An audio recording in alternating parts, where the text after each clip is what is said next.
السلام عليكم ورحمة الله وبركاته. إن الحمد لله نحمده ونستعينه ونستغفر ونعوذ بالله من شرور أنفسنا وسيئات أعمالنا.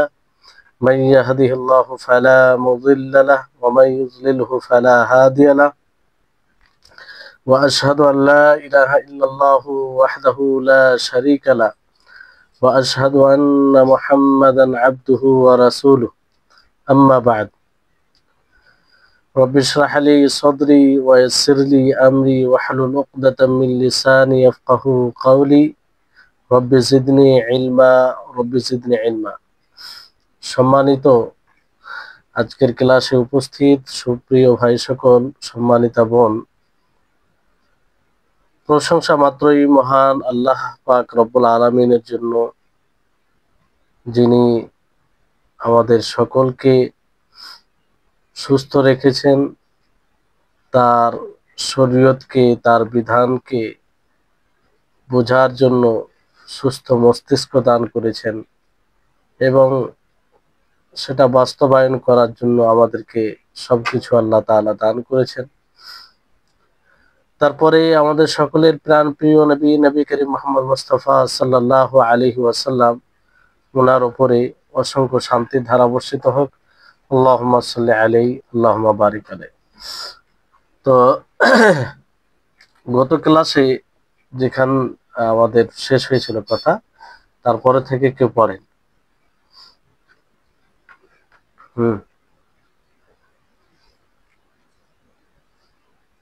জি,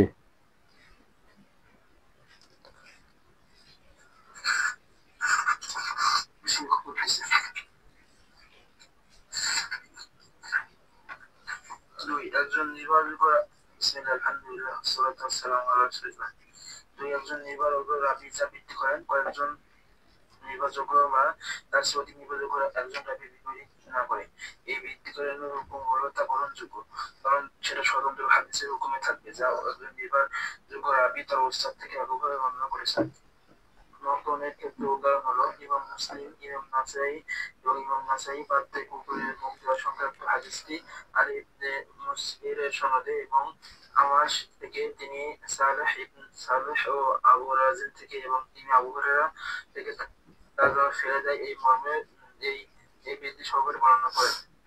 আমাদের ছাত্রদের মধ্যে কোনো হাফিজুল হাদিস এই অংশটুকু উল্লেখ করেনি, কিন্তু সুতরাং এই বর্ণিত অংশটুকু স্বতন্ত্র হাদিস বলে বিবেচিত হবে, যা নির্ভরযোগ্য রাবী আলী ইবনে মুসইর একভাবে বর্ণনা করেছেন। তিনি একজন নির্ভরযোগ্য রাবী তার চেয়ে অধিক নির্ভরযোগ্য রাবীর একরকম বিপরীত করে যা বৃদ্ধি করে থাকেন।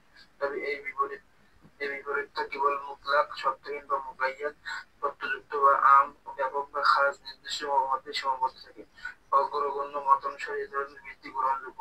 মতনের ক্ষেত্রে উদাহরণ ইমাম মুসলিম ও অন্যান্য ইমামগণ এ বাদ থেকে পুরী মুক্তের সংক্রান্ত হাদিসটি মুহাম্মদ ইবনে সিরিনের সনদে আবু হুরায়রা রাদিয়াল্লাহু আনহু থেকে তার প্রথমবার মাটি দিয়ে এটুকু বৃদ্ধি সহকারে বর্ণনা করেন, অথচ আবু হুরায়রা রাদিয়াল্লাহু আনহু থেকে সকল নির্ভরযোগ্য রাবী উক্ত ধারাবাহিকতা বিবরণের বৃদ্ধি থেকে মুক্ত। আর এই বৃদ্ধি অন্যান্য সকল নির্ভরযোগ্য রাবীর মুতলাক, শর্তহীন বর্ণনাকে মুকাইয়াদ, শর্তযুক্ত করেছে। ঠিক, বারাকাল্লাহু ফিক।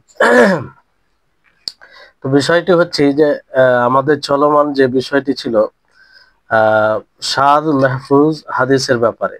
তো আপনারা মাহফুজ কাকে বলে এটা শুনেছেন এবং শাদ কাকে বলে, যে কোনো একটাকে বুঝলেই দুটোই সহজে বুঝতে পারবেন। তো এখানে প্রশ্নটা জাগছে যে বৃদ্ধি কি একবারে গ্রহণযোগ্য হবে না, না কোনো কোনো বৃদ্ধি গ্রহণযোগ্য হবে? যদি গ্রহণযোগ্য বর্ণনাকারী হাদিসে রেবায়াতে কিছু বৃদ্ধি করে, তাহলে সেটা কোন ক্ষেত্রে গ্রহণযোগ্য হবে আর কোন ক্ষেত্রে গ্রহণযোগ্য হবে না, এই বিষয়টি আমাদেরকে জানতে হবে। একবারেই বলা যাবে না যে বৃদ্ধি কোনোভাবে গ্রহণযোগ্য হবে না আর সব রকম বৃদ্ধি গ্রহণযোগ্য হবে, দুটোই কথা ভুল। কিছু ক্ষেত্রে গ্রহণযোগ্য হবে বৃদ্ধি আর কিছু ক্ষেত্রে হবে না।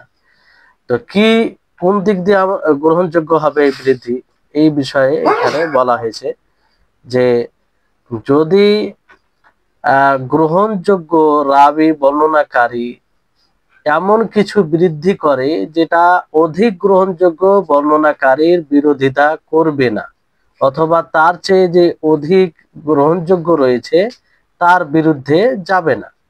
তা এইরকম বৃদ্ধি হাদিসের হুকুম হবে মাকবুল, অর্থাৎ গ্রহণযোগ্য হবে, সেটা কবুল করা হবে, সেটা কাবিলে হুজ্জত হবে। কেন? লিআন্নাহু ফি হুকমি খাবারিন মুস্তাকিল্লিন, এটা তার স্বতন্ত্র একটি হাদিসের হুকুমে চলে আসবে, যে এটা একটা হাদিস, যেহেতু সে নির্ভরযোগ্য বর্ণনাকারী, তার বৃদ্ধি অধিক গ্রহণযোগ্য রাবির বিরুদ্ধে বিপরীত নয়, না তার চেয়ে বেশি যে গ্রহণযোগ্য তার বিপরীতে যায়, ফলে এটি একটি স্বতন্ত্র হাদিস বলে মনে করা হবে আর এটা গ্রহণযোগ্য হবে।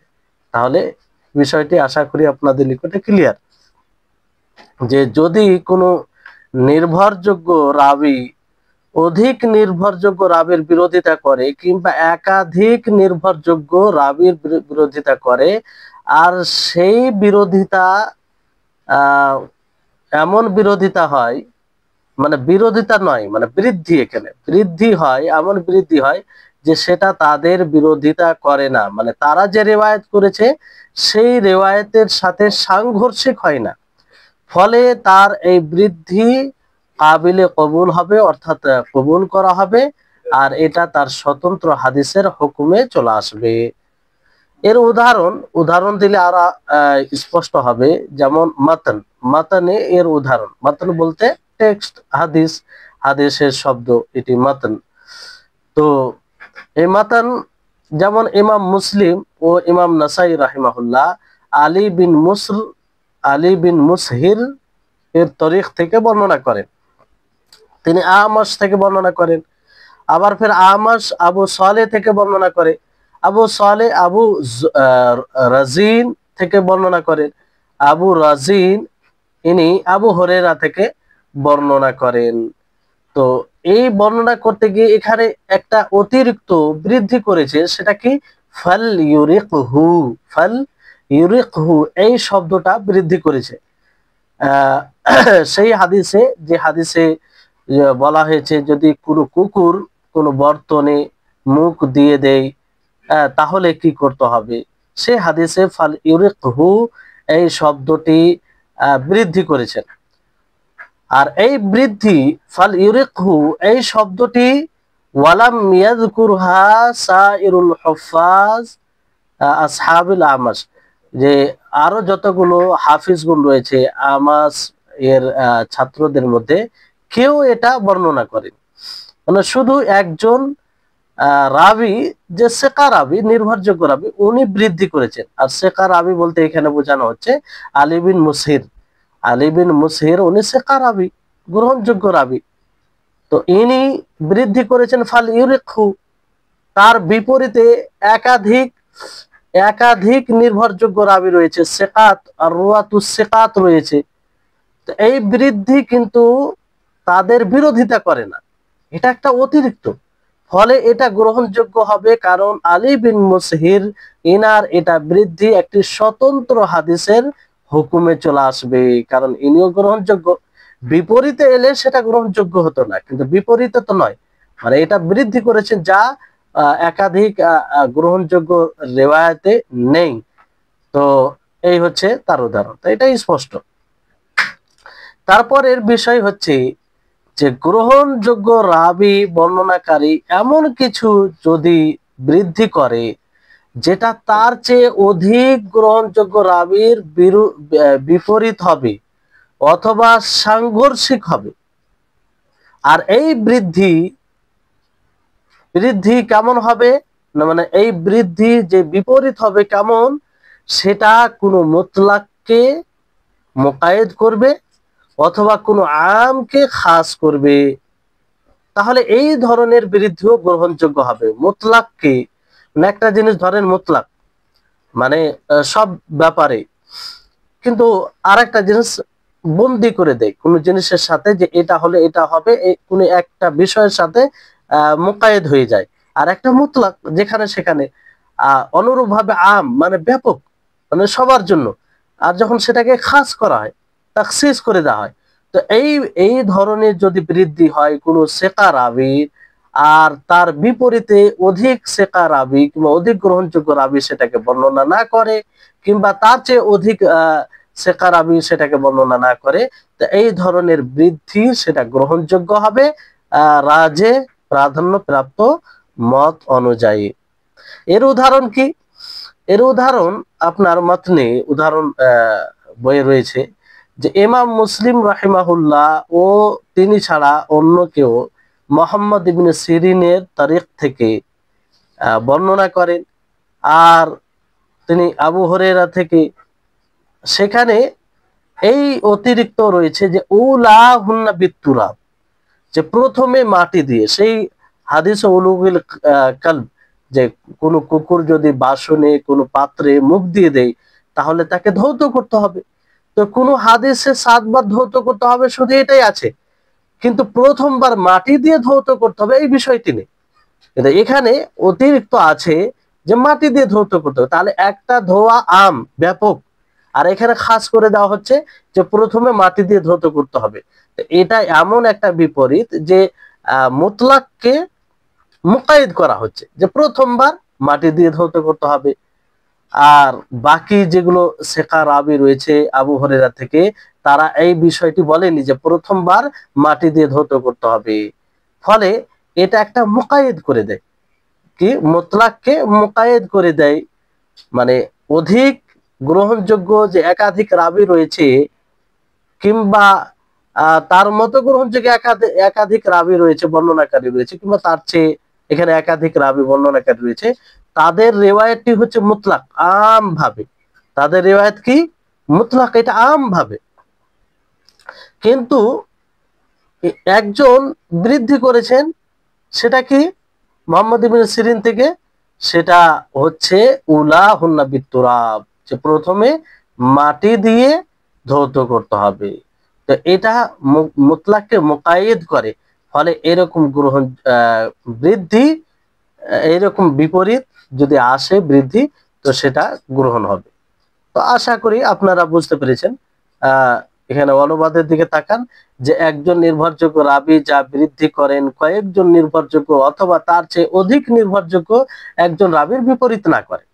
এখানে বিপরীত, প্রথম প্রকার যেটা বিপরীত না করে, এই ধরনের বৃদ্ধির হুকুম হলো তা গ্রহণযোগ্য, কারণ সেটা স্বতন্ত্র একটি হাদিসের হুকুমে থাকবে যা একজন নির্ভরযোগ্য রাবি তার উস্তাদ থেকে এককভাবে বর্ণনা করেছে, তাহলে এটা গ্রহণযোগ্য হবে। মতনের ক্ষেত্রে উদাহরণ দেওয়া হয়েছে যে ইমাম মুসলিম এবং ইমাম নাসাই পাত্রে কুকুরে মুখ দেওয়া সংক্রান্ত হাদিসটি আলী ইবনে মুসহিরের সনাদে, তিনি আমাস থেকে, তিনি আবু সালেহ ও আবু রাজিন থেকে, তিনি আবু হুরায়রা থেকে, তা যেন ফেলে দেয়, ফালিউরিকহু, এই শব্দটা ফালিউরিকহু, তা যেন ফেলে দেয়, এই বৃদ্ধি সহকারে বর্ণনা করে। আমাসের ছাত্রদের মধ্যেকার কোন হাফিজুল হাদিস এই অতিরিক্ত অংশটুকু উল্লেখ করেননি, সুতরাং এই বর্ধিত অংশটুকু স্বতন্ত্র হাদিস বলে বিবেচিত হবে, একটি স্বতন্ত্র হাদিস মনে করা হবে যা নির্ভরযোগ্য রাবি আলী ইবনু মুসহির এককভাবে বর্ণনা করেছেন। তাহলে এটা একটা বিষয়। দ্বিতীয় বিষয় যেটা এখানে বলা হয়েছে যে একজন নির্ভরযোগ্য রাবি তার চেয়ে অধিক নির্ভরযোগ্য রাবি রকমের বিপরীত করে যা বৃদ্ধি করে থাকেন, এটা এখানে বিপরীত, আর উপরে বিপরীত নয়। কিন্তু কেমন ধরনের বিপরীত এখানে এটা বোঝার বিষয় আছে, যে সেই বিপরীতটা কেবল মুতলাককেই, শর্তহীন, কোনো শর্ত নেই সেখানে, সেটাকে মুকায়েদ করে দেয়, শর্ত যুক্ত করে দেয়। মানে একটা জিনিস, একটা বিষয় শর্তহীন আর একটা শর্তযুক্ত, অথবা আম ব্যাপককে খাস নির্দিষ্ট করার মাধ্যমে সীমাবদ্ধ থাকে। তো অগ্রগণ্য মতানুসারে এই ধরনের বৃদ্ধি গ্রহণযোগ্য। তার উদাহরণ আপনারা শুনলেন যে ইমাম মুসলিম এবং অন্যান্য ইমামগণ পাত্রে কুকুরের মুখ দেওয়া সংক্রান্ত হাদিসটি মুহাম্মদ ইবনে সিরিনের সনদে আবু হুরায়রা রাদিয়াল্লাহু তাআলা আনহু থেকে তার প্রথমবার মাটি দিয়ে এতটুকু বৃদ্ধি সহকারে বর্ণনা করেন, এটা বৃদ্ধি করেছেন। আর বিপরীত হচ্ছে, কিন্তু কেমন বিপরীত হচ্ছে, যে অথচ আবু হুরায়রা রাদিয়াল্লাহু তাআলা আনহু থেকে সকল নির্ভরযোগ্য রাবির বর্ণনা উক্ত ধারাবাহিকতার বিবরণের বৃদ্ধি থেকে মুক্ত, আর যে বাকি নির্ভরযোগ্য বর্ণনাকারী রয়েছে তাদের রিওয়ায়েতে এটা নাই। আর এই বৃদ্ধি অন্যান্য সকল নির্ভরযোগ্য রাবির মোতলাক শর্তহীন বর্ণনাকে মুকায়েদ শর্তযুক্ত করেছে। মানে একটাতে রয়েছে যে 7 বার ধৌত করো, ওখানে কোনো মুকায়েদ নেই, কোনো শর্ত নেই। আর এটাতে রয়েছে যে প্রথমবার মাটি দিয়ে ধৌত করো। তাহলে এই ধরনের, এক কথা এই ধরনের বৃদ্ধি সেটা গ্রহণযোগ্য। মানে পুরো হাদিস যেটা আছে আপনার উদাহরণে, সেটা হচ্ছে ইদা ওয়ালাগাল কালবু ফি ইনাই আহাদিকুম ফালইউরিকহু সুম্মা লিয়াগসিলহু সাবআ মিরার। এটা একটা হাদিস যে যখন কোনো কুকুর বাসনে, তোমাদের মধ্যে কারো বাসনে কারো পাত্রে মুখ দিবে, তো সেটাকে তোমরা ফেলে দিবে, বাসনে যা আছে সেটাকে ফেলে দিবে, তারপর তাকে 7 বার ধৌত করবে। তো এই যে ফালি ইউরিকহু শব্দ, এই শব্দটা একাধিক যে নির্ভরযোগ্য রাবি রয়েছে তাদের রিওয়ায়েতে নেই, তাদের রিওয়ায়েতে নেই। শুধু এটা কার রিওয়ায়েতে রয়েছে? আলী বিন মুসহির, আলী বিন মুসহির তিনি এটা রিওয়ায়েত করেছেন আমাস থেকে। তো এরকম গ্রহণযোগ্য। তারপর দ্বিতীয় উদাহরণ, পুরো হাদিস যে সাবা মাররাত, যেটা আপনারা আম ভাবে হাদিস শুনলেন, কিন্তু যে বৃদ্ধি করেছেন সে কিভাবে, যে সাবা মাররাত উলা হুন্না বিত্তুরাব, যে প্রথমবার মাটি দিয়ে ধৌত করতে হবে। তাহলে বিষয়টি আপনাদের নিকটে স্পষ্ট আশা করি। এবার আসুন যে আল খাবারুল মারুফ ওয়াল মুনকার। খাবার অন্য দিক দিয়ে খাবার দুই প্রকার হয়, একটি মারুফ আর একটি মুনকার। মারুফ কাকে বলে? এটা মারুফ পরিচিত বিষয়কে মারুফ বলা হয়। হ্যাঁ, এখানে শাব্দিক অর্থ যে দিয়েছে দেখেন, যে মারুফ বলতে কোনো পরিচিত পরিচিত বিষয়কে বলা হয়। আর তার বিপরীতটি কি? মুনকার। কিন্তু পরিভাষায় হাদিসের, উসুলে হাদিসের পরিভাষায় মারুফ কাকে বলে, এখানে তার সঙ্গে দেওয়া হচ্ছে যে মা রাওয়াহু সিকাতু মুখালিফান লিমা রাওয়াহু যায়ীফু, যে যেই রিওয়ায়াতকে সিকা রাবী, সিকা বর্ণনাকারী, গ্রহণযোগ্য বর্ণনাকারী রিওয়ায়াত করে দুর্বল বর্ণনাকারীর বিরুদ্ধে, দুর্বল বর্ণনাকারীর বিরুদ্ধে। তাহলে একজন গ্রহণযোগ্য বর্ণনাকারী রিওয়ায়াত করবে দুর্বল রিওয়ায়াতকারীর বিরুদ্ধে, যে দুর্বল রাবী বর্ণনাকারী হবে তার বিরুদ্ধে বর্ণনা করবে। তা এইরকম রিওয়ায়াতকে মারুফ বলা হয়, মারুফ, খবরে মারুফ বলা হয়। তাহলে খবরে মারুফ এটা যদি বুঝে যান, তাহলে খবরে মুনকার এটা সহজ তার বিপরীত। যে খবরে মুনকারে কি হয়? একজন দুর্বল বর্ণনাকারী, একজন দুর্বল রাবী গ্রহণযোগ্য রাবীর বিরুদ্ধে বর্ণনা করবে, তাহলে এটা মুনকার। এটা কি? মুনকার। যেমন এর উদাহরণ হচ্ছে মা রাওয়াহু ইবনু আবি হাতিম মিন তারিকি হুবাইব মুসাগগারান। হুবাইব এইভাবে পড়া হবে, হুবাইব, হাবিব নয়। অনেকে ফের হাবিব পড়ে দিবে, এই জন্য এখানে তিনি সতর্ক করেছেন যে হুবাইব, হুবাইব ইবনু হুবাইব আজ-যাইয়াত ওয়া হুয়া দাঈফুন আন আবি ইসহাক আনিল, এখানে স্পষ্ট ভাবে লেখা নাই, আইজার আছে নয়, ইবনু হুরাইস আন ইবনে আব্বাস মারফুআন মান আকামাস সালাতা ওয়া আতাজ যাকা ওয়া হাজ্জাল বাইতা ওয়া সামা রমাদান ওয়া কারাদ যায়ফা দাখালাল জান্নাহ। এখানে এই হাদিসটি রয়েছে যে ইবনু আবি হাতিম তিনি হুবাইব এর তরিক থেকে বর্ণনা করেন। ইবনু হুবাইব আজ-যাইয়াত তিনি দুর্বল, যায়ীফ রাবী, দুর্বল বর্ণনাকারী। তো তিনি আবু ইসহাক থেকে বর্ণনা করেন, উনি ফের এইজার থেকে, এইজার ইবনে হুরাইস থেকে বর্ণনা করেন। তারপর উনি আব্দুল্লাহ ইবনে আব্বাস থেকে বর্ণনা করেন মারফু হিসাবে। কি হিসাবে বর্ণনা করেন? মারফু হিসাবে। মান আকামা সালাহ ওয়া আতা যাকা ওয়া হাজ্জাল বাইতা ওয়া সামা রমাদান ওয়া কারা যায়বা দাখালাল জান্নাহ, যে ব্যক্তি সালাত প্রতিষ্ঠিত করবে, যাকাত দিবে, বাইতুল্লাহর হজ সম্পাদন করবে, রমজান মাসে সিয়াম সাধনা করবে এবং মেহমানের অতিথিদের আপ্যায়ন করবে, সে জান্নাতে যাবে। তো এটিকে মারফু হিসাবে ইনি বর্ণনা করেছেন। আবু হাতিম বলেন যে এটি মুনকার, কারণ যেগুলো নির্ভরযোগ্য রাবি রয়েছে, সেকা একাধিক নির্ভরযোগ্য রাবি, তারা আবু ইসহাক থেকে আর আইজার থেকে, আহ আব্দুল্লাহ ইবনে আব্বাস থেকে মৌকুফ, মারুফ রেওয়ায়াত হচ্ছে মৌকুফ, কিন্তু দুর্বল বর্ণনাকারী সেটাকে সে কি করে দিয়েছে, মারফু করে দিয়েছে। মারফু বলতে নবী সাল্লাল্লাহু আলাইহি সাল্লাম পর্যন্ত যে সানাদ পৌঁছায় তাকে মারফু বলা হয়। সরাসরি নবী সাল্লাল্লাহু আলাইহি সাল্লাম থেকে যে হাদিস মানে বর্ণনা করা হয় সেটা মারফু, মানে নবী সাল্লাল্লাহু আলাইহি সাল্লাম পর্যন্ত সানাদ পৌঁছায় অবিচ্ছিন্ন ভাবে। আর মাওকু বলতে সাহাবী পর্যন্ত। তো যেগুলো নির্ভরযোগ্য রাবি রয়েছে, একাধিক নির্ভরযোগ্য, তারা বলছে মৌকুফ, তারা মৌকুফান হাদিসটি রিওয়ায়াত করেছেন। আর যায়িফ রাবি একজন দুর্বল বর্ণনাকারী, তিনি এটাকে মারফু হিসাবে বর্ণনা করছেন। তো একাধিক নির্ভরযোগ্য রাবি তারা যে মৌকুফান রিওয়ায়াত করেছে, অর্থাৎ সাহাবী পর্যন্ত এটা বলেছে, তাহলে এটা মারুফ হবে, পরিচিত হবে। এটা কি হবে, পরিচিত হবে, মারুফ হবে, এটা সঠিক হবে। আর দুর্বল রাবি যে মারফু হিসাবে বর্ণনা করেছে সেটা কি হবে, সেটা যায়িফ হবে। হ্যাঁ, সেটা যেহেতু যায়িফ রাবি বর্ণনা করেছেন। জি, তাহলে এই মারুফ মুনকার বিষয়, এখানে আপনারা অনুবাদে তাকান যে তার খবরে মারুফ, তার বিপরীত হলো মুনকার, মানে তার বিপরীত হচ্ছে মুনকার। খবরে মারুফ বলা হয় নির্ভরযোগ্য রাবি দুর্বল রাবির বিপরীতে যে হাদিস বর্ণনা করে। নির্ভরযোগ্য রাবি দুর্বল রাবির বিপরীতে যেটা বর্ণনা করবে সেটাই হচ্ছে মারুফ। আল খাবারুল মুনকার, খাবারে মুনকার দুর্বল রাবি নির্ভরযোগ্য রাবির বিপরীতে যে হাদিস বর্ণনা করে, এখানে তার বিপরীত। দুর্বল রাবি নির্ভরযোগ্য রাবির বিপরীতে বর্ণনা করলে সেটা মুনকার।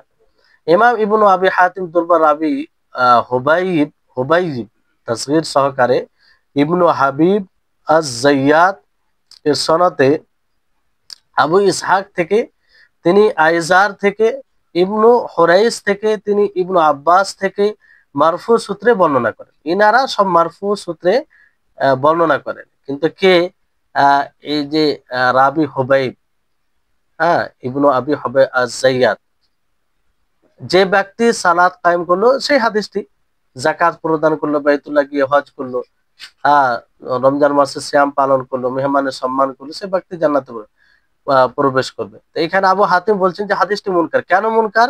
এই জন্য মুনকার যে অন্য অন্য সকল নির্ভরযোগ্য রাবি হাদিসটি আবু ইসহাক থেকে, তিনি আইজার থেকে, তিনি ইবনু আব্বাস থেকে মারফু মাওকুফ সূত্রে বর্ণনা করেছেন। মাওকুফ বলতে আপনাদেরকে বললাম যেটা হাদিস সাহাবী থেকে বর্ণনা হবে, নবী পর্যন্ত সানাদ পৌঁছাবে না। আর মারফু যেটা রাসূল সাল্লাল্লাহু আলাইহি সাল্লাম পর্যন্ত সানাদ পৌঁছাবে। তো এই বিষয়টি। আর মাওকুফ সূত্রে বর্ণিত হওয়াটাই মারুফ, যেহেতু এটা একাধিক নির্ভরযোগ্য রাবি বর্ণনা করছেন। আর যেটা মারফু সূত্রে শুধু একজন, যে যায়িফ দুর্বল রাবি বর্ণনা করছেন। তো এই হচ্ছে বিষয়। আশা করি আপনারা বুঝতে পেরেছেন যে মারুফ হাদিস কাকে বলে এবং মুনকার হাদিস কাকে বলে। তারপরে আসুন যে এখানে এর আগেও যেহেতু পড়েছেন আপনারা বারবার কোন কোন সংজ্ঞায়, যে এর যদি মোতাবে আসে, সমর্থনে আসে, তাহলে হাদিসটি হাসান দরজা থেকে সহি দরজায় পৌঁছে যাবে, এরকম আপনারা শুনেছেন। তো এই বিষয়টি এখানে বলছে যে সমর্থনে আসা মানে কি, এর তো হাদিসের পরিভাষা আছে। তো পরিভাষা আছে, তাকে মোতাবা এবং তার প্রকার সমূহ রয়েছে। মোতাবা সমর্থক ও তার প্রকার ভেদ রয়েছে। তো আল মুতাবা কাকে বলে? আবিধানিক অর্থে যে আল মুওয়াফাকা, আল মুওয়াফাকা মানে সমর্থন করা। মুতাবা বলতে সমর্থন করা, ওই সমর্থনে আসা। ওয়াসতিলাহান পরিভাষায় বলা হয় আন তাহসুলাল মুশারাকাতু লিরাওয়ি ফির রিওয়ায়াতি, যে রিওয়ায়াত বর্ণনা করতে গিয়ে রাবির মুশারাকাত মানে রাবির অংশগ্রহণ করবে। বর্ণনা করতে গিয়ে বর্ণনার ক্ষেত্রে বর্ণনাকারী অংশগ্রহণ করবে, মানে তার মুশারাকা এটা পাওয়া যাবে। মুশারাকা বলতে অংশগ্রহণ করা। আর এটা দুই প্রকার। এটা কত প্রকার? দুই প্রকার। একটি হচ্ছে মুতাবা তাম্মা, আরেকটি হচ্ছে মুতাবা কাসিরা। মুতাবা তাম্মা মানে পরিপূর্ণভাবে সমর্থন করা, পরিপূর্ণভাবে সমর্থন করা। আর মুতাবা কাসিরা বলতে অসম্পূর্ণভাবে সমর্থন করা, পুরোপুরি নয়। মুতাবা তাম্মা বলা হয় ওয়াহিয়া আন তাহসুলাল মুশারাকাতু লিরাওয়ি নাফসাহু, যে বর্ণনাকারী তার নিজের তার তার মুশারাকা পাওয়া, মানে তার অংশগ্রহণ করা। বর্ণনা করতে গিয়ে বর্ণনাকারী সে নিজেই অংশগ্রহণ করবে, এটাকে মুতাবা তাম্মা বলা হয়। বুঝতে পারবেন, উদাহরণ আসবে।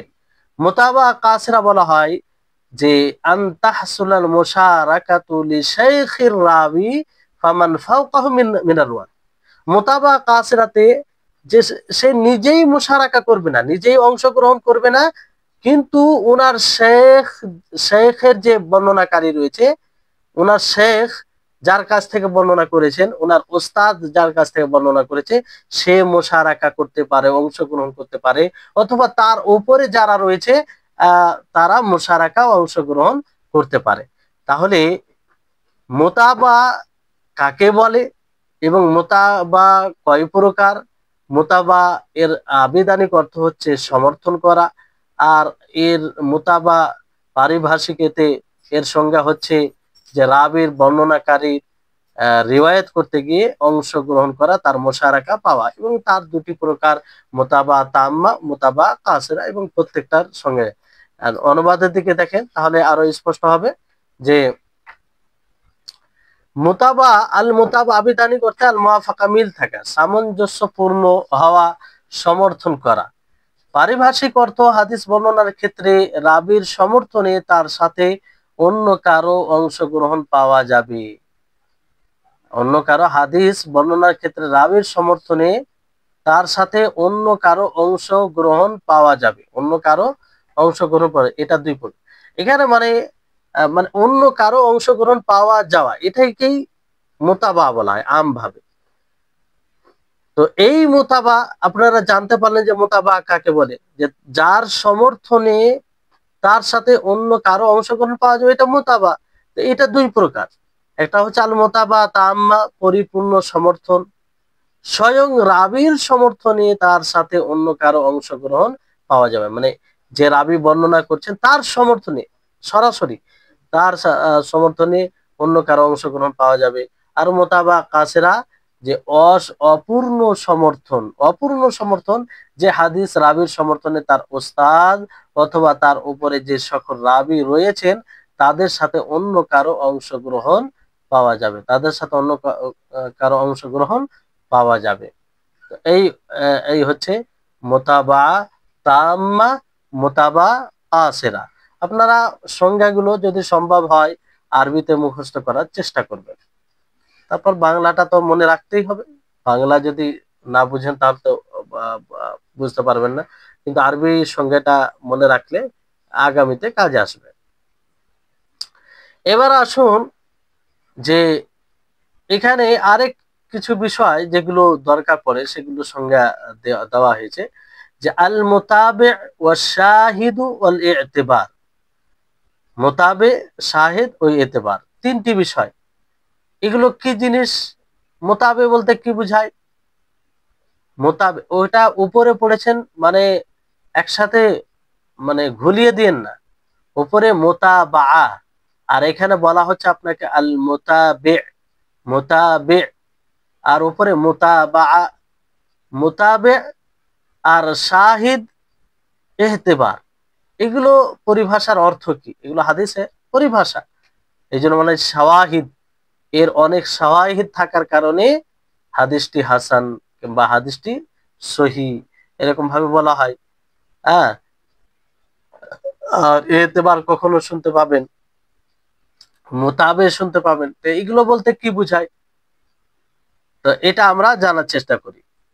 এখানে আপনাদের বইয়ে রয়েছে যে আল মুতাবে বিকাসরিল বা আল মুহাদা, মানে বায়ের কাসরার সাথে, বাকে আপনি কাসরা দিবেন, মুতাবানি, মুতাবে, মুতাবে, ওয়া ইউসাম্মা তাবিআন, এর নাম রাখা হয় তাবে। অনেকগুলো তাওয়াবে পাওয়া গেছে, তাবের বহুবচন তাওয়াবে।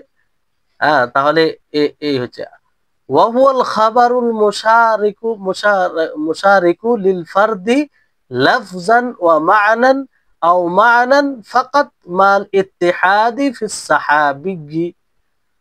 আর মোতাবে ওই খবরকে বলা হয় যে খবরে অংশগ্রহণ করে, হ্যাঁ, কোনো রাবীর, সেটা শব্দগতভাবে ও অর্থগতভাবে অথবা শুধু অর্থগতভাবে একই সাহাবী হবে, একই সাহাবী হবে। অর্থাৎ মোতাবে তাবে বলা হয় সেই খবরকে, যেই খবরে অংশ নিবে, মানে একই হবে শব্দগতভাবে, অর্থগতভাবে অথবা শুধু অর্থগতভাবে, আর তাদের সাহাবী এক হবে। তাদের দুটি রিওয়ায়াত রয়েছে, দুটি রিওয়ায়াত রয়েছে।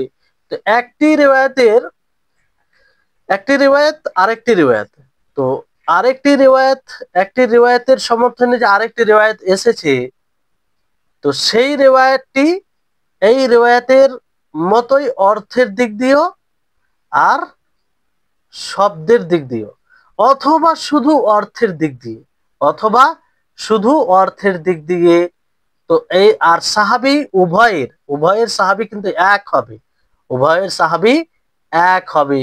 তাহলে এই ধরনের রিওয়ায়াতকে কি বলা হয়? তাবে। কি বলা হয়? তাবে। শাহিদ কাকে বলা হয়?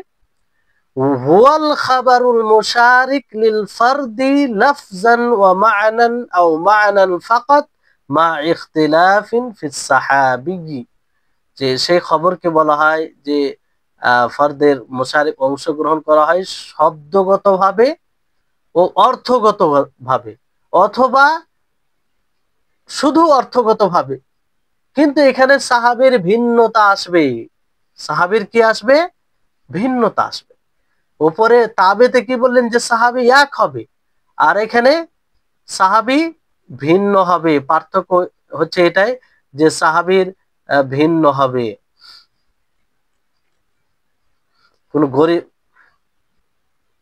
তাহলে বুঝতে পারছেন এখানে বিষয়টি হচ্ছে যে তাবে সেই হাদিস, গরিব হাদিসকে বলা হয় যে গরিব হাদিসের অংশগ্রহণ করবে অন্য রিওয়ায়াত শব্দগতভাবে, অর্থগতভাবে, অথবা শুধু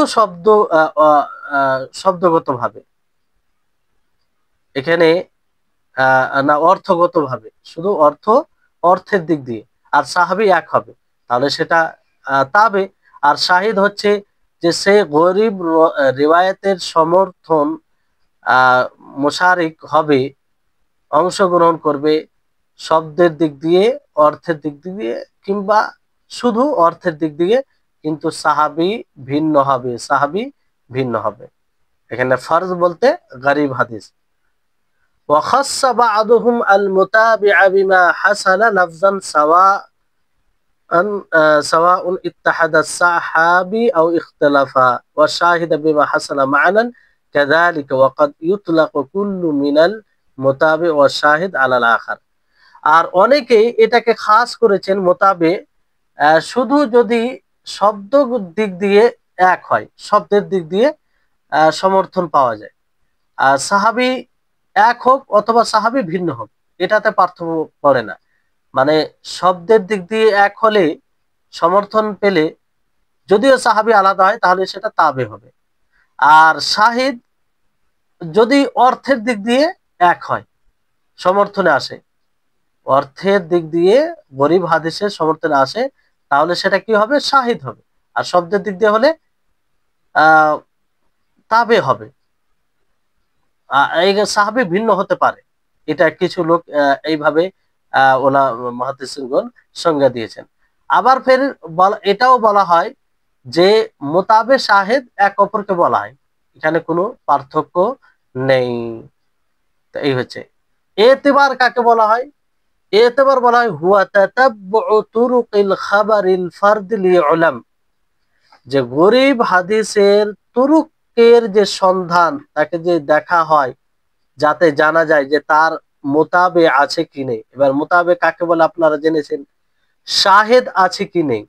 তো এই যে আছে কি নেই যাচাই করা, দেখা, এই কর্মটাকে, এই ক্রিয়াটাকে এতেবার বলা হয়। কি বলা হয়? এতেবার বলা হয়। তাহলে এই অনুবাদের দিকে দেখেন যে মোতাবে, আল মোতাবে এক নোক্তা বিশিষ্ট, মোতাবে বা অক্ষর জেড দিয়ে, তার অপর নাম তাবে, একে তাবে বলা হয়। মোতাবে এমন হাদিসকে বলে যা শব্দগত ও অর্থগত ভাবে অথবা শুধু অর্থগত ভাবে কোনো গরীব হাদিসের সাথে সামঞ্জস্যপূর্ণ হবে। গরীব হাদিসের সাথে কি হবে?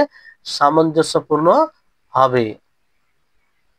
সেই সাথে উভয় বর্ণনায় সাহাবী একজন হতে হবে, মানে একজন হবে, এটা একটা সংজ্ঞা। শাহিদ তার শাহিদ এখানে পার্থক্য এখানে শুধু এটা আছে, শাহিদ কাকে বলে, যে শাহিদ এমন হাদিসকে বলে যা শব্দগত ও অর্থগত ভাবে অথবা শুধু অর্থগত ভাবে কোনো গরীব হাদিসের সাথে সামঞ্জস্যপূর্ণ হবে, তবে তার দুই বর্ণনার মাঝে সাহাবীর ভিন্নতা থাকবে। সাহাবীর ভিন্নতা থাকবে। এখানে দেখেন যে সাহাবী ভিন্নতা থাকবে শাহিদে, আর তাবেতে সাহাবী এক থাকবে। সাহাবী এক থাকবে আর শাহিদে সাহাবী ভিন্নতা থাকবে। তাহলে পার্থক্য এখানে শুধু সাহাবীর ভিন্নতা ও সাহাবীর এক হওয়া, এটা পার্থক্য প্রথম সংজ্ঞা অনুযায়ী। দ্বিতীয় সংজ্ঞা, যে কেউ কেউ আল মোতাবেকে ওই হাদিসের সাথে নির্দিষ্ট করেছেন যাতে শব্দগতভাবে মিল পাওয়া যায়, তাতে সাহাবী একই ব্যক্তি হোক অথবা ভিন্ন হোক। আর শাহিদকে নির্দিষ্ট করেছেন ওই হাদিসের সাথে যাতে অর্থগত মিল পাওয়া যায়, অনুরূপভাবে তাতে সাহাবী একই ব্যক্তি হোক অথবা ভিন্ন ব্যক্তি। তো এখানে এই সংজ্ঞায় পার্থক্য কি? এই সংজ্ঞায় পার্থক্য হচ্ছে যে মোতাবে শব্দগত মিল পাওয়া যাবে, মোতাবে তাবে এতে শব্দগত মিল পাওয়া যাবে, আর শাহিদে অর্থগত মিল পাওয়া যাবে। তাহলে এইটাই পার্থক্য, একটা শব্দগত, একটা অর্থগত। আর এখানে সাহাবী এক হোক অথবা ভিন্ন হোক, এটার কোনো বিষয় নাই এই সংজ্ঞা অনুযায়ী। আবার কখনো কখনো মোতাবে এবং শাহেদের একটিকে অপরটিকে ক্ষেত্রে একটিকে অপরটির ক্ষেত্রে ব্যবহার করা হয়। মানে কখনো শাহেদকে তাবে বলা হয়, তাবেকে শাহেদ বলা হয়, মানে দুটো একই, কোনো পার্থক্য করেনি। আর এতেবার বলা হয়, এতেবার হলো গরীব হাদিসের সনদ খুঁজে বের করা।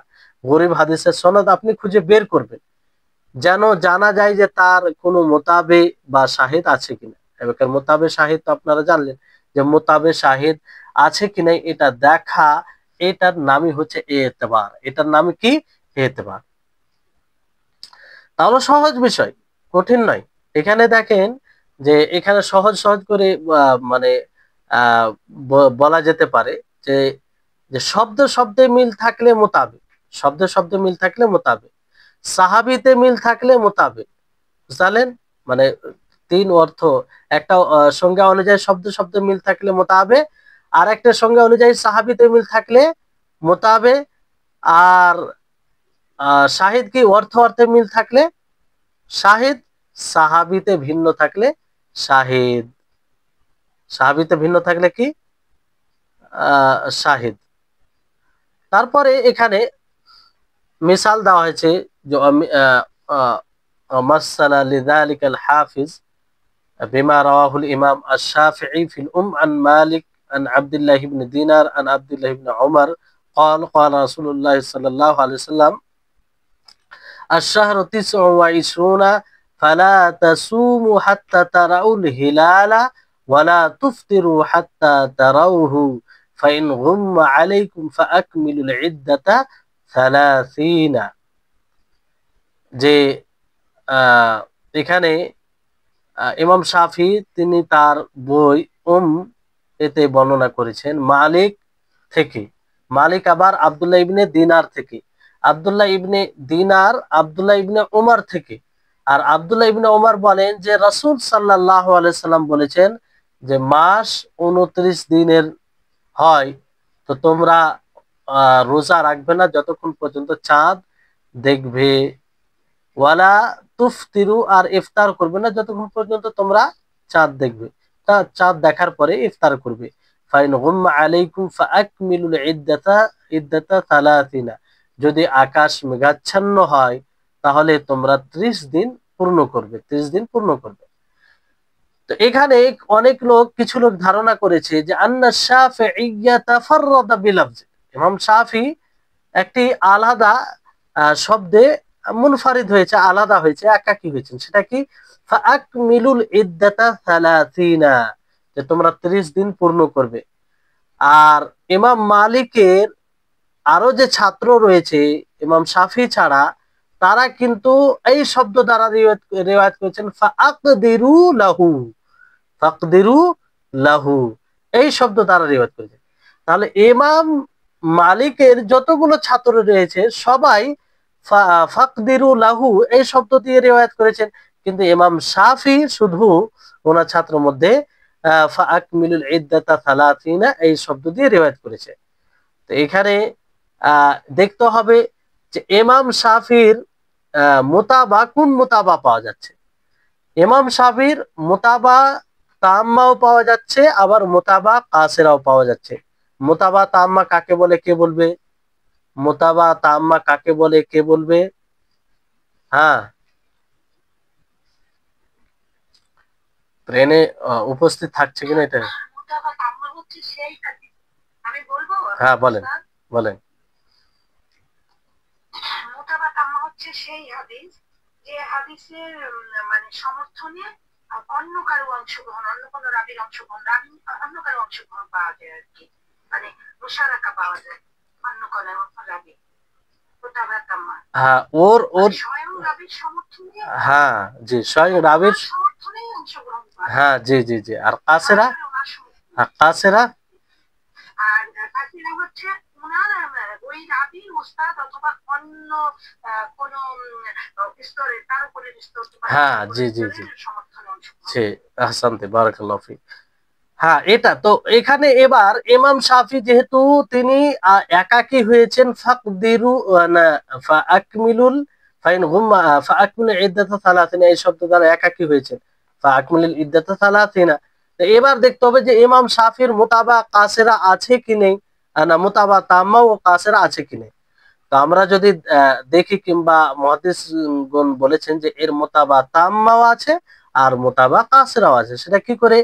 যে ইমাম বুখারী রাহিমাহুল্লাহ তিনি তার সহিতে বর্ণনা করেন আব্দুল্লাহ ইবনে মাসলাবা আল কানাবি থেকে, আর আব্দুল্লাহ ইবনে মাসলাবা আল কানাবি মালিক থেকে বর্ণনা করেন সেই সানাদেই। তো ফাহাদিহি মুতাবাআতুন তাম্মা, এটা হবে কি হবে? মুতাবায়ে তাম্মা হবে, যেটা একদম সহিহ। মুতাবা তাম্মা, কারণ একই জায়গায় যে ইমাম মালিক থেকে ইমাম শাফি বর্ণনা করছেন, ওই জায়গায় আব্দুল্লাহ ইবনে মাসলাবা আল কানাবি মালিক থেকে বর্ণনা করেছেন, আর আগে সানাদ সেই একই। তাহলে এই যে এটাকে মুতাবায়ে তাম্মা বলা হয়। কি হয়? মুতাবায়ে তাম্মা। তাহলে ইমাম শাফির জন্য মুতাবা তাম্মা পাওয়া গেল।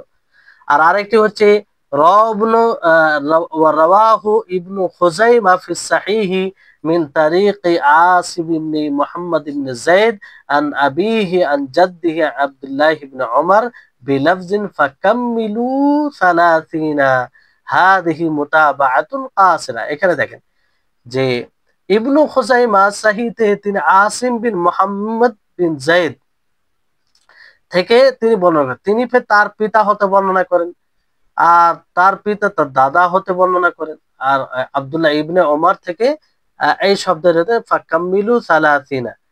এখানে দেখেন যে বিষয়টি উপরে যে ইমাম শাফি রাহিমাহুল্লাহ রিওয়ায়াত করেছেন, সেখানেও কিন্তু আব্দুল্লাহ ইবনে ওমর রয়েছে। তো ওপরের শাইখের সাথে গিয়ে মিলছে, কিন্তু সরাসরি ওই জায়গায় সমর্থনে, স্বয়ং সেই রাবির সমর্থনে হচ্ছে না, ফলে এটা মুতাবা কাসিরা, মুতাবা কাসিরা। বুঝলেন? উপরে সানাদে দেখেন, উপরে ইমাম শাফি যে সানাদে আন মালিক আন আব্দুল্লাহ ইবনে দিনার আন আব্দুল্লাহ ইবনে ওমর, আব্দুল্লাহ ইবনে ওমর থেকে আব্দুল্লাহ ইবনে দিনার, আব্দুল্লাহ ইবনে দিনার। আর এখানে আব্দুল্লাহ ইবনে ওমর থেকে মানে আব্দুল্লাহ ইবনে ওমর, এখানে সরাসরি মিলছে আব্দুল্লাহ ইবনে ওমর থেকে। বুঝলেন? তো এটা মুতাবা কাসিরা হবে। আর ইমাম মুসলিম ইনিও উবাইদুল্লাহ বিন ওমর থেকে উবাইদুল্লাহ ইবনে ওমরের তারিখ থেকে বর্ণনা করেন, তিনি নাফে থেকে বর্ণনা করেন, আর নাফে আব্দুল্লাহ ইবনে ওমর থেকে বর্ণনা করেন এই শব্দে ফাকদিরু সালাতিনা, ফাকদিরু সালাতিনা। আর এটার শাহিদ আহ রয়েছে নাসাই, ইমাম নাসাই নিকটে মোহাম্মদ ইবনে হুনাইন থেকে, মোহাম্মদ ইবনে من طريق محمد بن حنين عن عبد الله بن عباس عن النبي صلى الله عليه وسلم مثل حديث ابن دينار عن ابن عمر।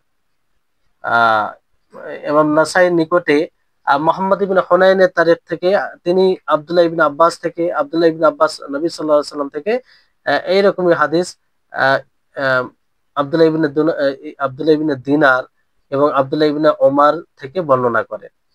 তো এটা শাহিদ হবে। আর শাহিদের সঙ্গে আপনারা পড়েছেন, শাহিদ কাকে বলে?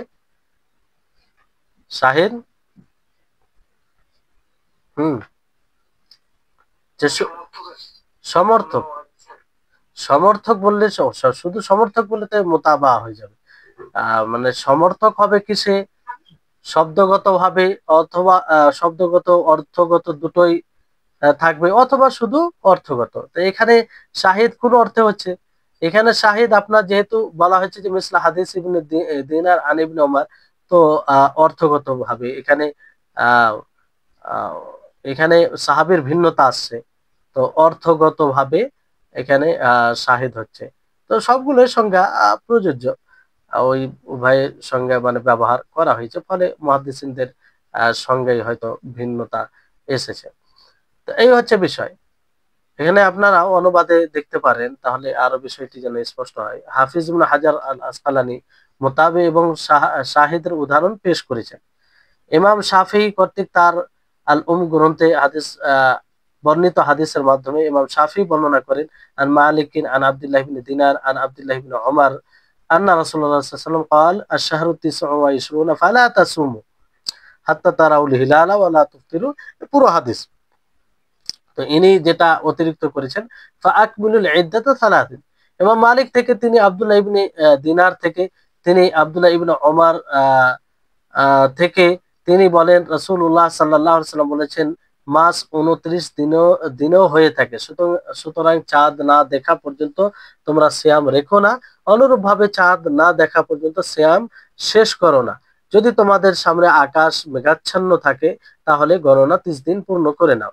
এখানে কেউ কেউ ধারণা করেছেন যে ইমাম শাফি হয়তো বা ফাআকমিলুল ইদ্দাতা সালাসিনা, গণনা 30 দিন পূর্ণ করো শব্দে এককভাবে বর্ণনা করেছেন, এককভাবে। এই যেটা আপনাদেরকে বলা হলো যে ইমাম মালিক হতে আরো যে ছাত্র রয়েছে তারা কিন্তু এটা বর্ণনা করেনি, ইমাম শাফি বর্ণনা করেছে, তার মানে তিনি একাই। কারণ ইমাম শাফি ছাড়া ইমাম মালিকের সকল ছাত্র হাদিসটি ফাকদিরু লাহু শব্দ বর্ণনা করেছে, ফাকদিরু লাহু এটা শব্দ বলে।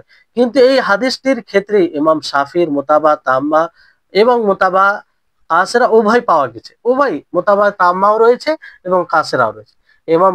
ইমাম বুখারী রাহিমাহুল্লাহ তার সহিহ বুখারীতে আব্দুল্লাহ ইবনে মাসলামা আল কানাবি থেকে তিনি ইমাম মালিক থেকে উক্ত সনদে, মানে যে সনদে ইমাম শাফি বর্ণনা করে সেই সনদে এই হাদিসটি বর্ণনা করে, এটাই হলো মোতাবা তাম্মা। মোতাবা তাম্মা দেখেন, যে জায়গায় ইমাম মালিক ছিল, ইমাম মালিক মানে ইমাম শাফি ছিল, ওই জায়গায় আব্দুল্লাহ ইবনে মাসলামা আল কানাবি, বাকি সানা দুটি তো সরাসরি স্বয়ং তার সমর্থনে থাকছে, এই জন্য এটা মোতাবা তাম্মা। ইবনু খুজাইমা তার সহিহ ইবনু খুজাইমা আসিম ইবনু মুহাম্মদ ইবনু যায়েদ এর সনদে তিনি তার পিতা থেকে, তিনি তার দাদা থেকে, তিনি আব্দুল্লাহ ইবনে ওমর থেকে ফাকাম্মিলু সালাসিনা শব্দে বর্ণনা করেছেন। এটা হলো মুতাবা কাসরা। কেন মুতাবা কাসরা? যে উপরে স্বয়ং ওই ওনার সমর্থনে নয়। ইমাম মুসলিম ওবাইদুল্লাহ ইবনে ওমর থেকে, তিনি নাফে থেকে, তিনি আব্দুল্লাহ ইবনে ওমর থেকে ফাকদিরু সালাসিনা শব্দে বর্ণনা করেছে, ফাকদিরু সালাসিনা শব্দে বর্ণনা করে। এছাড়াও নাসাইতে আব্দুল্লাহ ইবনে ওমর থেকে, আব্দুল্লাহ ইবনে দিনার থেকে কর্তৃক হাদিসের মতো মোহাম্মদ ইবনে হুনাইন এর সনদে তিনি আব্দুল্লাহ ইবনে আব্বাস থেকে, তিনি নবী সাল্লাল্লাহু আলাইহি সাল্লাম থেকে একটি শাহিদ সমর্থক রয়েছে। তাহলে এই হচ্ছে শাহিদ, এতেবার আর তাবে। এটা আশা করি আপনারা বুঝতে পেরেছেন। এখানে যেটা শেষ যেটা বর্ণনা যে যেখানে ইমাম নাসাই ভিন্ন একটি সনদে আব্দুল্লাহ ইবনে আব্বাস থেকে একটি হাদিস বর্ণনা করেছেন, যা শব্দগত এবং অর্থগত উভয় দিক থেকে প্রথম হাদিসের সাথে মিল আছে। যেটা উপরে বলা হলো আপনাদেরকে, শুধু অর্থগত ভাবে সেটা ভুল বলা হয়েছে। এখানে শব্দগত ও অর্থগত উভয় দিক দিয়ে হাদিসের সাথে মিল আছে, কিন্তু প্রথম হাদিসে সাহাবী আব্দুল্লাহ ইবনে ওমর এবং এই হাদিসে সাহাবী আব্দুল্লাহ ইবনে আব্বাস, মানে সাহাবীর ভিন্নতা। তো শাহিদের সঙ্গে একটা বলা হয়েছে যে শাহিদ সাহাবী ভিন্ন হবে, সাহাবী ভিন্ন হবে, আর তাবেতে সাহাবী এক হবে, সাহাবী এক হবে একটা সঙ্গে অনুযায়ী।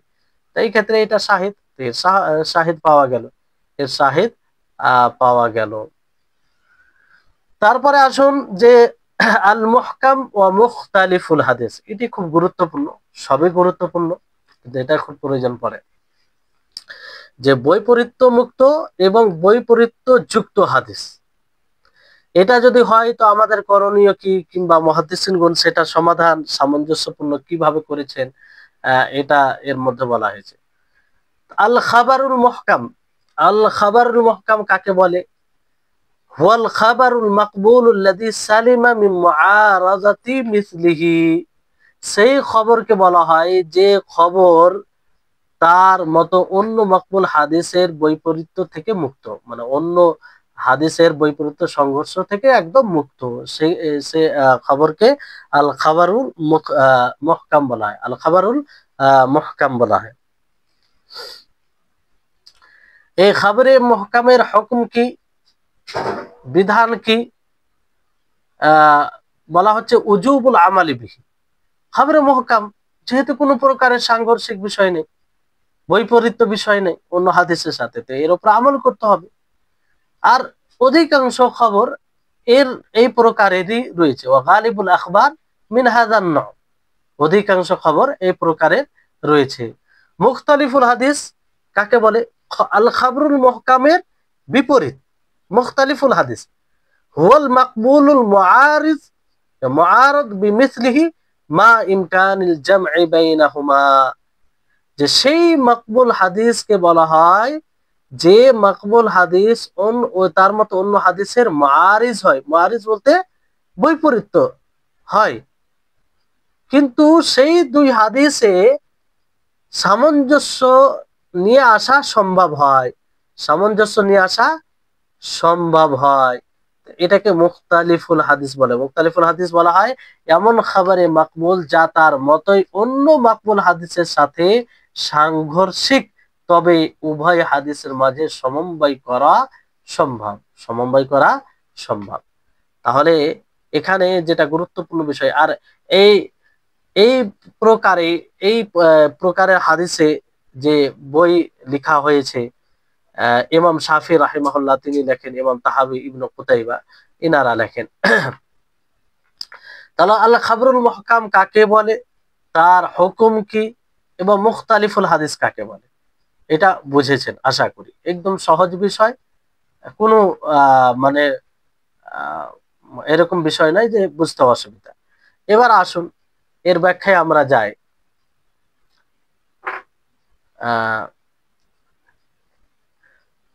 হাদিসে সংঘর্ষ হয়, আর এটা মনে রাখবেন যে রাসূল সাল্লাল্লাহু আলাইহি সাল্লাম থেকে যতগুলো হাদিস এসেছে প্রকৃত হাদিসে, আসলে সে হাদিসগুলো সাংঘর্ষিক নয়, কারণ আল্লাহর নবী তিনি ওহির মাধ্যমে বলে থাকেন, আর আল্লাহ তাবারক ওয়া তাআলার পক্ষ থেকে যেটা হবে সেটা সাংঘর্ষিক কি করে হতে পারে?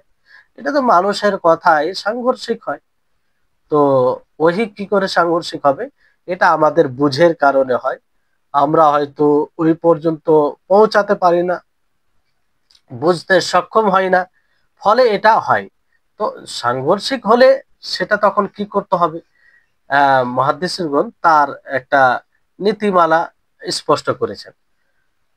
এখানে বলা হচ্ছে মাযা ইয়ারজিউ ইলাইহি ইনদা তাআরুদিল খাবারাইনিল মাকবুলাইনি, যে দুই গ্রহণযোগ্য হাদিসে যখন সংঘর্ষ হবে, এক অপরের বিপরীত হবে, তখন আমরা কোন দিকে কোনটি হাদিসকে নিব আর কোনটি হাদিসকে নেব না, কোনটি হাদিসকে ছাড়বো আর কোনটি হাদিসকে আমরা গ্রহণ করব, এটি একটি বিষয়। তো এই ক্ষেত্রে বলা হয় যে ইদা তাআরাদাল খাবারানিল মাকবুলানি ওয়া আমকানাল জামউ ওয়াত তাওফীক বাইনাহুমা বিগাইরি তাকাল্লুফিন ওয়া তাআসসুফিন ফালা ইউসারু ইলা গায়রিহি। এখানে বলা হচ্ছে যে দুই হাদিসে, দুই মাকবুল হাদিসে, গ্রহণযোগ্য হাদিসে যখন তাআরুজ হবে, এক অপরের বিপরীত হবে, সাংঘর্ষিক মনে হবে, তখন প্রথমে সমন্বয় করা যদি সম্ভব হয়, দুটি হাদিসের মধ্যে সামঞ্জস্য করা সম্ভব হয়, তাহলে বিনা কোনো চিন্তা ভাবনা ছাড়া, বিনা কিছু জটিলতায় যাওয়া, তাকে সামঞ্জস্য দিতে হবে, সমন্বয় এর পথে নিয়ে আসতে হবে, এছাড়া অন্য দিকে যাওয়া যাবে না। তাহলে প্রথম পদ্ধতি হচ্ছে যে দুই হাদিসের মাঝে এমন কিছু পথ অবলম্বন করে দুটো হাদিসের মধ্যে যদি সমন্বয় করা হয় কিংবা সামঞ্জস্যতা দেওয়া সম্ভব হয়, তাহলে এটাই দিতে হবে, সামঞ্জস্য দেওয়া। এটা হচ্ছে প্রথম পদ্ধতি। যেমন এর উদাহরণ যে মা রাওয়াহু শাইখান মিন হাদিস, যে হাদিসকে ইমাম বুখারী, ইমাম মুসলিম রিওয়ায়াত করেছেন যে ফিররা মিনাল মাজজুমি ফিরারাকা মিনাল আসাদ, যে তোমরা কুষ্ঠ রোগী থেকে সেরকম ভাবে পলায়ন করো যেভাবে তোমরা সিংহ থেকে পলায়ন করো, বাঘ থেকে পলায়ন করো।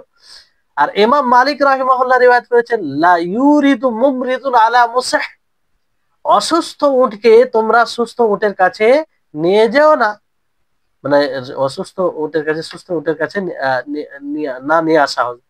তো এখানে আরেকটি হাদিস রয়েছে যে হাদিসের সাথে সংঘর্ষ, যেটা হচ্ছে যে বাহ্যিক ভাবে যে আল্লাহর নবী বলেন লা আদওয়া ওয়ালা তিয়ারাতা, যে ইসলামে কোনো সংক্রমণ নেই, ছোঁয়াচে রোগ নেই, ওয়ালা তিয়ারাতা, না অশুভ লক্ষণ নেওয়ার কোনো বিধান রয়েছে, অশুভ লক্ষণ নেওয়ার কোনো বিধান নেই। তাহলে এই হাদিস, ওপরে যে দুই হাদিস পড়লেন, তার সাথে সংঘর্ষ হচ্ছে না? সাংঘর্ষিক হচ্ছে কি হয় না? সাংঘর্ষিক হচ্ছে। যে তোমরা কুষ্ঠ রোগী থেকে পলায়ন করো যেমন ভাবে সিংহ থেকে, বাঘ থেকে পলায়ন করো। আর বলা হচ্ছে যে সুস্থ উটকে অসুস্থ উটের কাছে যেন না নিয়ে যাওয়া হয়। তো পলায়ন করতে বলা হচ্ছে, তার মানে কি ওখানে ছোঁয়াচে রোগ আছে, রোগ হবে। আর এক হাদিস আল্লাহ বলছে লা আদওয়া, যে কোনো প্রকারের সংক্রমণ নেই, মানে সংক্রমক রোগ যে হবে এরকম কোনো রোগ নেই, ছোঁয়াচে রোগ। তো এখানে তাহারুজ আছে, ওয়াজহু তাহারুজ হাইসু আমারা বিল ফিরারি ফিল আউয়াল ওয়া নাফিউল আদওয়া ফিল আখির, যে প্রথমে আল্লাহর নবী পলায়ন করার আদেশ দিলেন যে তোমরা পলায়ন করো কুষ্ঠ রোগী থেকে, কারণ সেটাও হয়ে যেতে পারে।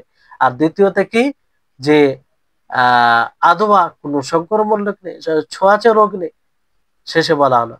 তো এখানে সামঞ্জস্য দেওয়ার সম্ভাবনা রয়েছে, আর সেটা মানে বাস্তব সামঞ্জস্য দেওয়া, যেটা কোরআন হাদিস থেকে যার সমর্থিত বিষয় হচ্ছে সামঞ্জস্য দিতে গিয়ে, সেটা কি, যে আসলে আন্নান আমরাদা লা তাআদ্দি বিতাবইহা, লা তাআদি বিতাবইহা কিংবা তুদি, যে অসুস্থ রোগ সে নিজেই সংক্রমণ করে না, নিজেই এক জায়গা থেকে অন্য জায়গা যায় না, নিজেই এক শরীর থেকে অন্য শরীর ট্রান্সফার হয় না, সে নিজে নিজে এটা হয় না। কামা কানা ইয়াতাকিদু আহলুল জাহিলিয়া, যেমন জাহেলিয়াতের লোক এরকম আকীদা ধারণ করে, এরকম আকীদা পোষণ করে যে রোগ নিজে থেকে এক জায়গা থেকে অন্য জায়গায় চলে যায়, রোগ ছোঁয়াতে রোগ হয়ে যায়, তার স্বতন্ত্র একটা প্রভাব আছে। কিন্তু আর বাজ কিছু চিকিৎসক রয়েছে, তারাও এটা মনে করে ওয়ালাকিন আল্লাহ সুবহানাহু ওয়া তাআলা জাআলা মুখালাতাতিল মারিদ লিসসাহিহি সাবাবান লিইদাইহি মারাদিহি। হ্যাঁ, আল্লাহ তাবারক ওয়া তাআলা কোন অসুস্থ মানুষের সুস্থ মানুষের সাথে মিলেমিশে থাকাকে রোগ সংক্রমণের কারণ হিসাবে বানিয়েছেন। তো রোগ সংক্রমণ এখানে মানে আল্লাহ তাবারক ওয়া তাআলা পুরো অসুস্থ মানুষের সুস্থ মানুষের সাথে যদি মিলেমিশে থাকে, তাহলে এই কারণে রোগ সংক্রমণ হয়। তো মূলত রোগ সংক্রমণকারী কে? আল্লাহ তাবারক ওয়া তাআলা। রোগ নিজে নিজে সংক্রমণ করে না, রোগ নিজে থেকে এক শরীর থেকে অন্য শরীর যায় না।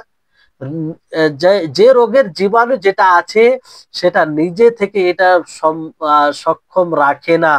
আল্লাহ তাবারক ওয়া তাআলা এটাকে কারণ বানিয়েছে, যে এই কারণে একটি মানুষের শরীর থেকে আরেকটি মানুষের এই রোগ চলে যায়। তো এই কারণ আল্লাহ তাআলা তৈরি করেছেন বলেই সেটা যায়।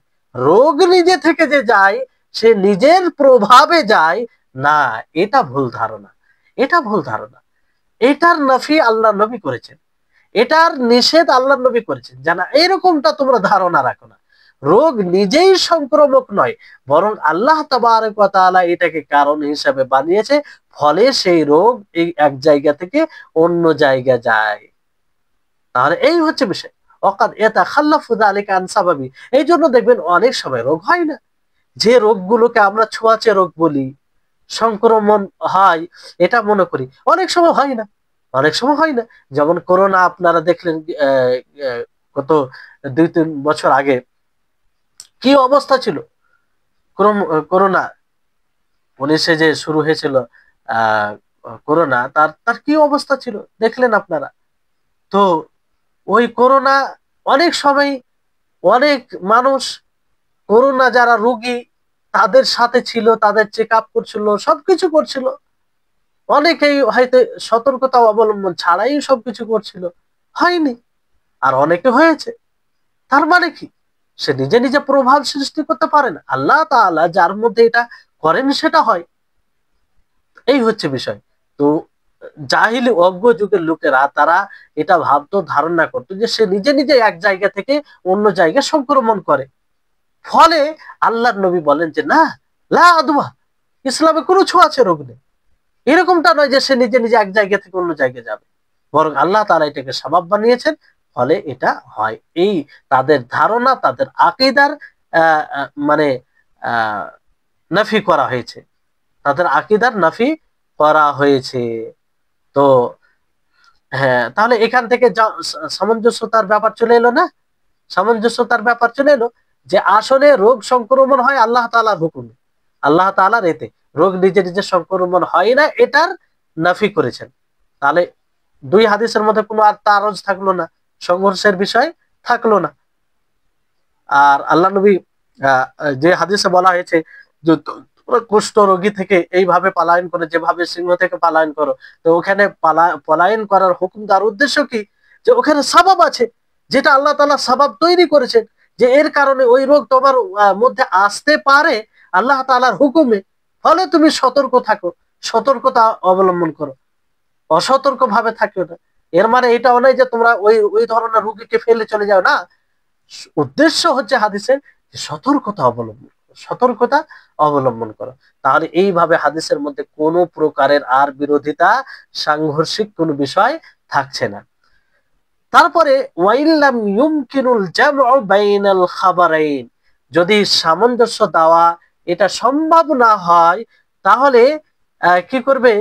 দুই খবরের মাঝে তারপরে কি করতে হবে? তারপরে স্টেপ আসবে যে এর যাও ইলা তারিখ, তারিখের দিকে দেখতে হবে, ইতিহাসের দিকে। ফাইন আলিমা, যদি ইতিহাস জানা যায়, তারিখ মানে কোন তারিখে কখন কি হাদিস বলেছে, তো ফাল মুতাআখির হুয়া নাসিক, যেটা পরবর্তীতে আসবে সেটা নাসিক, রহিতকারী হবে। লিল মুতাকাদ্দিম, যেটা পূর্বে বলা হয়েছে, ওয়া ইউমাল বিহি, আর আমল করা হবে যেটা পরে এসেছে। একটা ধরেন নবী সাল্লাল্লাহু আলাইহি সাল্লাম যেমন প্রথমে আদেশ দেন যে তোমরা কবর জিয়ারত করো না, কবর জিয়ারত করো না, আল্লাহ নবী প্রথমে নিষেধ করেছেন। তারপর তিনি বলেন লাহাইতুকুম আন জিয়ারাতিল কুবুর ফাজুরুহা আলান ফাজুরুহা, যে আমি তোমাদেরকে নিষেধ করেছিলাম কবর জিয়ারত থেকে পূর্বে, এখন আমি তোমাদেরকে আদেশ দিচ্ছি। তাহলে পূর্বের হুকুমটা কি হয়ে গেল? রহিত হয়ে গেল। এখানে তো এটা স্পষ্ট আছে, অনেক জায়গায় স্পষ্ট থাকে না, কিন্তু পূর্বে একটা হুকুম দিয়েছে তারপরে একটা এমন হুকুম দিয়েছে যে তার বিপরীত, তাহলে পূর্বের হুকুমটা কি হয়? রহিত হয়ে যায়, পূর্বের হুকুমটা রহিত হয়ে যায়। তাহলে তারিখের দিকে দেখতে হবে। তাহলে তারিখ জানা গেলে সমস্যার সমাধান হয়ে গেল, যে যেটা পরবর্তীতে বলেছে সেটা আমলযোগ্য হবে আর পূর্বেরটা রহিত হয়ে যাবে। আর যদি তারিখও না জানা যায়, হ্যাঁ, ওয়াইন জুহিলা তারিখ ওয়া উমকিনা তারজিহ আহাদিল খাবরাইন বিওয়াজহিম মিন ওজুহিত তারজিহ। আর যদি তারিখ না জানাই, ইতিহাস না জানা যায়, তাহলে দুই খাবারের মধ্যে একটা খাবারকে, একটা হাদিসকে প্রাধান্য দিতে হবে। আর প্রাধান্য দেওয়ার কিছু দিক আছে, সেই দিকগুলো যার মধ্যে পাওয়া যাবে সেটাকে প্রাধান্য দিতে হবে, আর অন্যটাকে প্রাধান্য দিতে হবে না। তো এগুলো বিষয় আগামী ক্লাসে ইনশাআল্লাহ বলা হবে যে কোন কোন দিক দেখে প্রাধান্য দেওয়া হয়। ওয়াইন তাআযারা তারজি, আর যদি প্রাধান্য দেওয়া সম্ভব না হয় একটা খবরকে অন্য খবরের পর, তাহলে দুটোর উপরে আমল স্থগিত হবে। কি হবে? স্থগিত হবে অতক্ষণ পর্যন্ত যতক্ষণ পর্যন্ত যে সেটাকে দেখবে তার জন্য প্রাধান্য দেওয়ার দিক স্পষ্ট না হবে। তাহলে এই হচ্ছে বিষয়। আশা করি আপনারা এটা বুঝতে পেরেছেন। তো আজকের মতো এখানেই ইতি করছি। ইনশাআল্লাহ আগামী ক্লাসে তারজিহ দেওয়ার যেগুলো বিষয় রয়েছে সেগুলো বলবো। তারজিহ বলতে প্রাধান্য দেওয়া, এক হাদিসকে অন্য হাদিসের তুলনায়, দুই হাদিসে সাংঘর্ষিক মনে হচ্ছে, তো মানে সামঞ্জস্য দেওয়া হচ্ছে না, তারিখ ইতিহাসও জানা যাচ্ছে না, তখন আপনাকে কি করতে হবে? প্রাধান্য দিতে হবে। এবার প্রাধান্য দেওয়ার দিক আছে, কিছু দিক আছে, সেই দিকগুলো যে হাদিসে পাওয়া যাবে সেটাকে প্রাধান্য দিতে হবে। হ্যাঁ, তারপর তাওয়াক্কুফ মানে স্থগিত করা, যেটা কোনোটাই সম্ভব হচ্ছে না, না সামঞ্জস্য দিতে পারছেন, না তারিখ জানতে, ইতিহাস জানতে পারছেন, না দুটোর মধ্যে কোনো একটাকে প্রাধান্য দিতে পারছেন, তো দুটোর উপরে আমল করা থেকে স্থগিত থাকবে, মানে আমল করা দুটোর উপরে যাবে না। প্রাধান্য দেওয়ার যেগুলো দিক আছে পরবর্তীতে বলা হবে। আল্লাহ তাবারক ওয়া তাআলার নিকটে দোয়া করি আল্লাহ যেন আমাদের সকলকে এসব বিষয় বুঝার তৌফিক দান করেন, আমাদের সকলের ইলমে বারাকা দান করেন। আল্লাহ তাআলা যেন আমাদের সকলের পরিশ্রমকে কবুল করেন। ওয়া আখির দাওয়ানা আনিল হামদুলিল্লাহি রাব্বিল আলামিন। আসসালামু আলাইকুম ওয়া রাহমাতুল্লাহি ওয়া বারাকাতুহু।